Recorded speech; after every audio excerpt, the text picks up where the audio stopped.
ये एक प्रैक्टिकल है बहन जी का।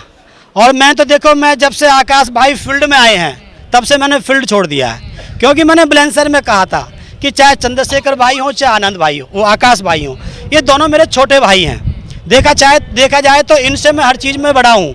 उम्र में मैं इनसे बड़ा हूँ, क्वालिफिकेशन में मैं इनसे बड़ा हूँ, एक्सपीरियंस के हिसाब से मैं 2003 में मैंने मूवमेंट को ज्वाइन किया, इन्होंने 17 में ज्वाइन किया। गृह त्याग के हिसाब से मैं घर छोड़ा हुआ हूँ, ये सब गृहस्थी वाले हैं। और तीसरी बात, ये मैरिड है, मैं अनमैरिड हूँ। धन संचय के हिसाब से मैं फ़कीर हूँ, ये पैसे वाले हैं। अगर देखा जाए मूवमेंट के हिसाब से मैं इनसे सबसे बड़ा हूँ, लेकिन उसके बावजूद भी मेरी ड्यूटी बनती है बड़ा होने के नाते कि इनको फील्ड दिया जाए। तो जब से ये फील्ड में गए हैं आकाश भाई, मैंने इनको फ्री छोड़ा है कि जाओ भी उनमें, मतलब मेरी तरफ से मैं उस स्टेट में नहीं जा रहा हूँ। हो सकता है डिस्टर्बेंस आ जाए, कोई प्रॉब्लम आ जाए।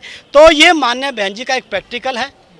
उम्मीद है अगर इन आगामी चुनावों में अगर अच्छे रिजल्ट आते हैं तो बहन जी आकाश भाई को लोकसभा के चुनाव तक चलाएं, और अगर वहां तक अच्छे आते हैं तो 2027 तक चलाएं।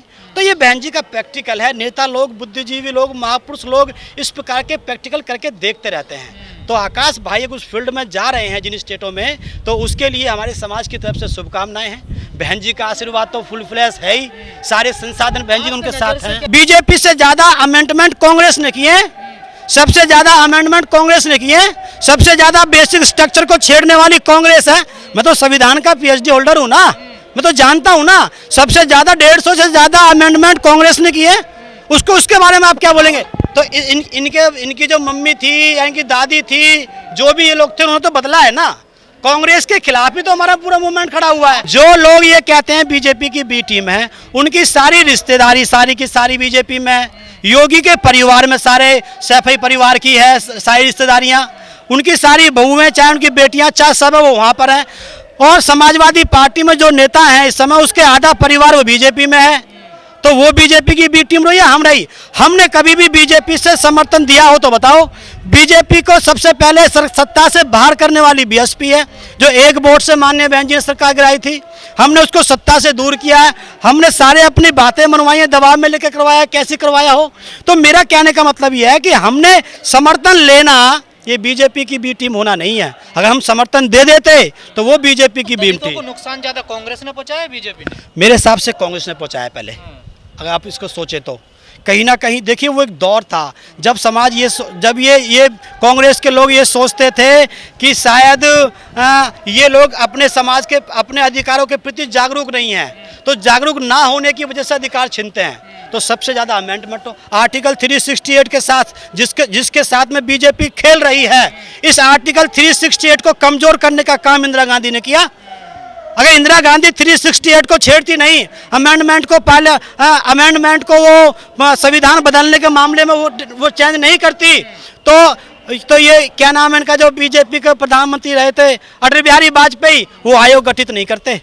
तो अगर संविधान में छेड़छाड़ हो रही है, आर्टिकल 368 उसका बेसिक वो आर्टिकल है, तो उसकी देन कांग्रेस है। बहुजन समाज पार्टी की राष्ट्रीय अध्यक्षा शेरनी भारत बहन कुमारी मायावती जी ने किया, वो कहा कि अभी मोदी सरकार ने कांग्रेस और भारतीय जनता पार्टी एक ही थैली के चट्टे बट्टे हैं, एक नागनाथ तो एक सामनाथ। सम्मानित साथियों, सबसे पहले शेरनी भारत बहन कुमारी मायावती जी ने ऑपरेशन किया था। देखिए, आज साहब कांशीराम की 17th जो है ये एनिवर्सरी है, पुण्यतिथि है। तो ये एक बहुत बड़ा जो है समाज के लिए, जो समाज दिन प्रतिदिन मूवमेंट को गति की तरफ देख रहा था, उस पर थोड़ा सा कॉमा लगा, स्टॉप तो नहीं कह सकते, कॉमा लगा, तो उसको हम लोग सेलिब्रेट करते हैं परिनिर्वाण दिवस के रूप में। तो उसी के तहत ये पश्चिम उत्तर प्रदेश के लोग जो हैं यहाँ पर इनवाइट हुए हैं, मुख्य रूप से जो कार्यकर्ता हैं। आज बड़ा यहाँ से देखिए, एक तो ये संदेश हम तो ये निवेदन करना चाहते हैं आपके चैनल के माध्यम से कि आगामी जो चुनाव हैं, राजस्थान, मध्य प्रदेश, छत्तीसगढ़, तेलंगाना, जो मुख्य रूप से 4 स्टेटों में जो चुनाव हैं, उस चुनाव में जो कैडर से जुड़े हुए लोग हैं, मूवमेंट से जुड़े हुए लोग हैं, वो आने वाले चुनाव में हाथी का बटन दबा करके इस मूवमेंट को मजबूत करें। वरना जो बीजेपी की जो सरकार चल रही है वो कहीं ना कहीं बहुजन के लिए नुकसानदायक है, संविधान के लिए नुकसानदायक है। तो कहीं ना कहीं हमको अगर बचना है तो केवल एक हाथी ही एक ऐसी चीज़ जो हमको बचा सकती है, जिसको माननीय बहन जी इस समय लीड कर रही हैं। तो माननीय बहन जी के प्रति आस्था रखते हुए मैं समाज से निवेदन करता हूं कि आगामी चुनाव में और इसके बाद जो आने वाला जो लोकसभा का चुनाव है, बीजेपी मुक्त करने के लिए बहुजन समाज पार्टी के पक्ष में सोचें।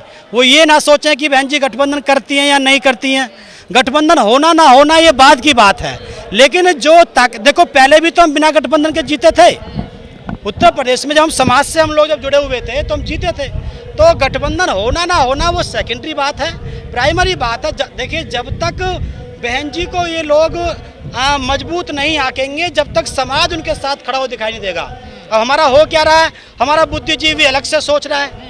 जिन बड़े बड़े प्रोफेसर लोग जिनको हम लोग उम्मीद करते थे कि ये हमारे मूवमेंट को, समाज को लीड करेंगे, वो ये कह रहे हैं कि बीजेपी को हराने के लिए हमको उस गठबंधन में जाना चाहिए। जो प्रोफेसर लोग हैं, जो यूनिवर्सिटी के लोग हैं, तो कहीं ना कहीं मेरा ऐसा मानना है कि उनकी ये सोच गलत है। अगर वो ये मानते हैं कि हमने पीएचडी कर ली है, हम प्रोफेसर हो गए हैं, तो हमारा डिसीजन अच्छा रहेगा, नहीं। मूवमेंट चलाना प्राइमरी चीज़ है, सत्ता आना जाना ये सेकेंडरी चीज़ है। मेरा ऐसा मानना है कि उन लोगों को सोचना चाहिए। देखिए, एक्चुअल आज की जो पोजीशन है वो बहन जी अभी बोल रही हैं कि भाई मैं बिना गठबंधन के चुनाव लड़ूंगी। हो सकता है ये राजस्थान, मध्य प्रदेश, छत्तीसगढ़, तेलंगाना में जो चुनाव होने जा रहा है उसको ध्यान में रखते हुए बहन जी ऐसा कोई डिसीजन ले रही हो सकता है उस चुनाव को खत्म होने के बाद बहन जी इंडिया गठबंधन में जाएं।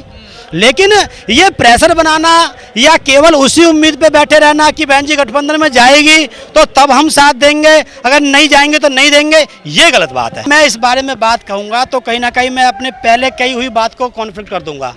तो मैं इस बारे में तो ये मानता हूँ कि जैसा बहन जी चुनाव लड़ेंगी हम बहन जी के साथ रहेंगे।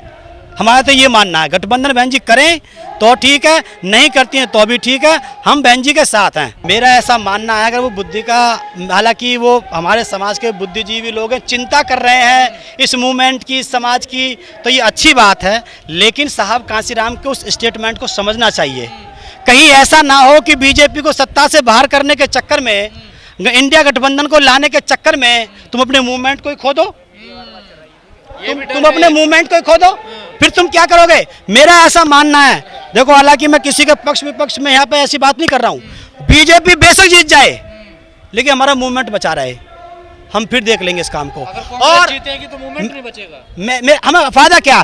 कहीं कांग्रेस को जिताने के चक्कर में, इंडिया गठबंधन को जिताने के चक्कर में हमारा मूवमेंट खत्म हो जाए, ये गलत है हमारे। साहब कांसीराम ने कहा है ना कि भाई सरकार बने चाहे ना बने, हम जीते चाहे हारें, लेकिन हमारा मूवमेंट जो है, सामाजिक परिवर्तन की गति हमारी बराबर चलती रहनी चाहिए। अगर आप इसके इतिहास में जाएंगे तो इसकी शुरुआत मान्यवर साहब कांसीराम जी ने करी। इतिहास में 1911 से पहले जो है अंग्रेज लोग इस बात को काउंटिंग करते थे। इसी बात को साहब कांसीराम जी ने उठाया कि भाई आप इस काउंटिंग को कीजिए, जिस पे नाम दिया, कॉन्सेप्ट दिया, नारा दिया, जिसकी जितनी संख्या भारी उसकी उतनी हिस्सेदारी। तो ये कांग्रेस का, उस समय जब साहब कांसीराम मांग कर रहे थे तो कांग्रेस सत्ता में थी, तो उस टाइम तो उन्होंने ये काम नहीं कराया। तो मेरा ऐसा मानना है कि वो सोच रहे हैं कि कहीं इसका जो क्रेडिट है वो बहुजन समाज पार्टी के पास ना पहुंच जाए साहब कांसीराम जी के थ्रू। लेकिन वो बाबा साहब का, साहब कांसीराम का नाम कहाँ ले रहे हैं? वो उसका क्रेडिट अपने नाम पे ले रहे हैं। आप पार्लियामेंट की डिबेट को उठा करके देखिए, दोहरा रवैया कांग्रेस का पहले से ही रहा है। साहब कांसीराम कहते थे कि ये आस्तीन का सांप है, ये हमारे आस्तीन में छिपा हुआ है, तो उसका रवैया पहले से ही दोहरा रहा है। वो प्यार से मारती है, बीजेपी लट से सामने से मारती है, कांग्रेस पीछे से छुरा घोंपती है। आगे वाले से हम लोग सचेत हो सकते हैं, लेकिन जो पीछे से, हमारे पीछे जो आ रहा है मारने के लिए, उससे हम सचेत नहीं हो पाते हैं।